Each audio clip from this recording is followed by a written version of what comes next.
I'm Coyote Peterson. What I have in my hand right here is a forest scorpion. Down here in this pocket of water, a bunch of California newts. Hold on, let me see if I can catch one real quick. There we go.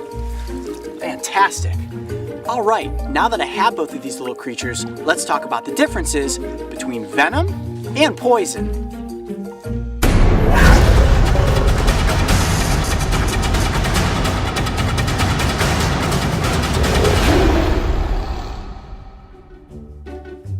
Welcome back, Coyote Pack. Thanks for joining me out here on location in Northern California. Now, a lot of you have written in with the question, Coyote, what is the difference between venom and poison? And that's a really great question. Now, the first major difference is in the delivery method. When it comes to venom, it has to be injected. When we're talking about poison, it has to be absorbed. Now, the way that you can be injected with venom is either through a stinger, a set of fangs, or a barb. Now, when we're talking about poison, it has to actually be absorbed into the body. This can happen in a variety of ways. It can either be ingested, like through your mouth, inhaled, like into your lungs, or absorbed with application to the skin, like poison ivy, for example.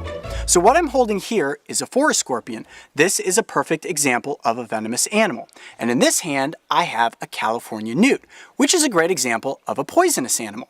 Now, the second difference between venom and poison is how it's used and what it's used for.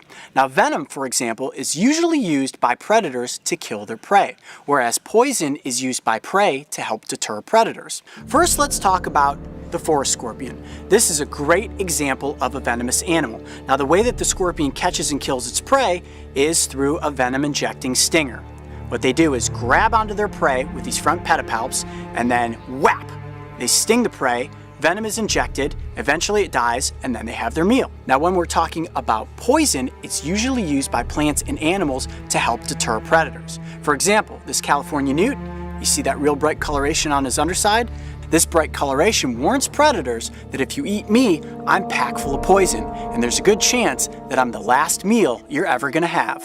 And of course, these are generalities, and there are going to be exceptions that break these general guidelines. For example, there's a frog that lives in Brazil that has a venomous spine. This frog is now using venom instead of poison to deter predation. That was a great question, and one that we've been wanting to answer for a while. So hopefully now you know a little bit about the differences between venom and poison. I'm Coyote Peterson. Be brave, stay wild. We'll see you on the next adventure.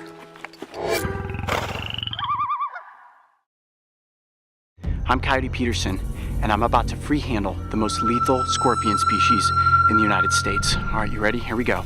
1, 2, 3. Whew, that definitely gets your nerves going.